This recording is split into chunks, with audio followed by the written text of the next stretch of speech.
नरेंद्र मोदी, हमने तुझे बनाया और हम ही तुझे उखाड़ फेंकेंगे। देखते हैं अगला चुनाव कैसे जीतता है। तुमने नहीं बनाया नरेंद्र मोदी को। नरेंद्र मोदी को उस भ्रष्टाचार ने बनाया जो देश का लगातार शोषण कर रहा था। और 1994 में चीन और भारत बराबर स्थिति में खड़े थे और चीन की आम आदमी की इनकम और भारत के आम आदमी की इनकम बराबर थी। और आज चीन के आम आदमी की इनकम भारत से 10 गुना है।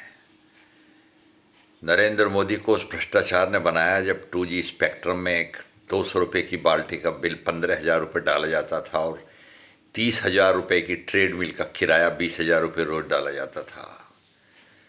जब 2G स्पेक्ट्रम में एक ऐसे स्थान पर फार्म जमा करने की डेट अचानक दे दी गई जहां आम आदमी पहुंच भी नहीं सकता था और पूरा देश देख रहा था कि लगातार लगातार लगातार देश को लूटा जा रहा है।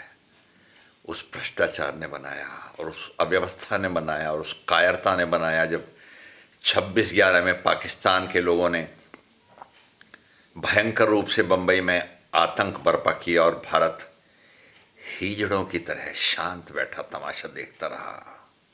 और उस इतिहास ने बनाया जब भारत ने आज़ाद होने के बाद भी अपना एक बहुत बड़ा हिस्सा पाकिस्तान को दे दिया और एक बहुत बड़ा हिस्सा चीन को दे दिया।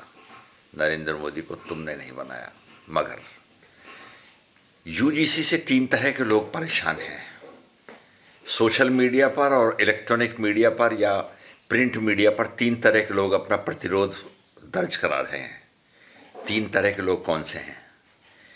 एक वो लोग हैं जिन्होंने कभी नरेंद्र मोदी को वोट नहीं दिया, कभी नरेंद्र मोदी के समर्थक नहीं थे और शुरू से कहते हैं कि हम लाए थे, हम ही हटा देंगे।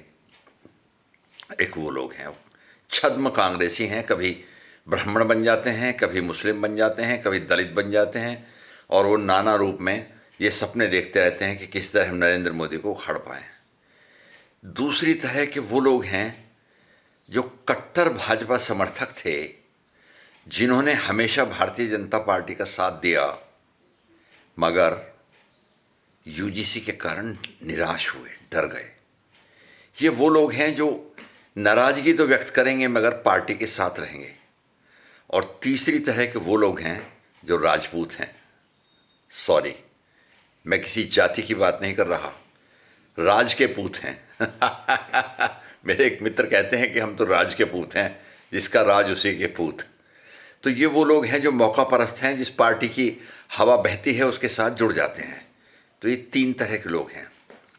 तो समझ लीजिए कि एक प्रकार के लोग जो जिम्मेदार और वफादार भारतीय जनता पार्टी के लोग हैं, वो नरेंद्र मोदी को और भारतीय जनता पार्टी को धमकाने का अधिकार भी रखते हैं। मगर जैसे माँ बेटे को धमकाती है और बेटा माँ को धमकाता है, इस तरह वो कहीं जाने वाले नहीं हैं। और दूसरी प्रकार के लोग हैं, उनको नरेंद्र मोदी मैनेज करना जानता है। कल्पना कीजिए, अब से 1 साल पहले जब लोकसभा के चुनाव हुए थे, भारतीय जनता पार्टी की क्या स्थिति थी, और उसके बाद जो बिहार के चुनाव हुए और महाराष्ट्र के चुनाव हुए, तब भारतीय जनता पार्टी की क्या स्थिति थी। देश की आतताइयों से, लुटेरों से, कमज़ोर लोगों से, सत्ता लोलुप लोगों से, सत्ता का खून चूसने वाले लोगों से, देश को दुनिया की रेस में बहुत पीछे धकेल देने वाले लोगों से कैसे बचाना है, नरेंद्र मोदी जानता है। और कोई विकल्प नहीं है। कहाँ जाओगे? इन्हीं को ठीक करेंगे, लड़ेंगे, धमकाएंगे, अपने हैं, इन्हीं से विरोध दर्ज करेंगे। और किया है ना सरकार ने। आखिर पुनर्विचार हो रहा है ना।